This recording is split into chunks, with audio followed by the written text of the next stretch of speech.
আলাইকুম। আজকে হচ্ছে আমাদের সেহরির জন্য আয়োজন করা হয়েছে। এখানে হচ্ছে আমরা আজকে মুরগি রান্না করলাম, একেবারে মাখা মাখা করে। টমেটো হচ্ছে দিয়েছিলাম, টমেটো দিয়ে আলু দিয়ে একবারে মাখা মাখা করে মুরগি রান্না করছি। অবশ্যই সবাই দেখতেছেন, মাশাআল্লাহ অনেক সুন্দর হয়েছে, অনেক সুস্বাদু হবে ইনশাআল্লাহ।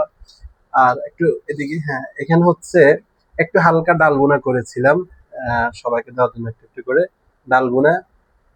আর এখানে হচ্ছে একটু ইলিশ মাছ ছিল, ইলিশ মাছ একটু হালকা বোনা করছিলাম। তো আজকে এগুলো হচ্ছে আমাদের মোটামুটি আলহামদুলিল্লাহ আল্লাহ তাআলার পক্ষ থেকে বাজেট হয়েছে সেহরির জন্য। এখানে হলো মুরগি একটু ঝাল ঝাল করে কষা রান্না করা হয়েছে, এখানে ডাল বোনা, এখানে হচ্ছে ইলিশ মাছের বোনা। সকলে দোয়া করবেন আল্লাহ যেন আমাদেরকে সঠিকভাবে রমজান মাসগুলো রোজা ঠিক মতো রাখার তৌফিক দান করে। হ্যালো গাইস, আসসালামু আলাইকুম।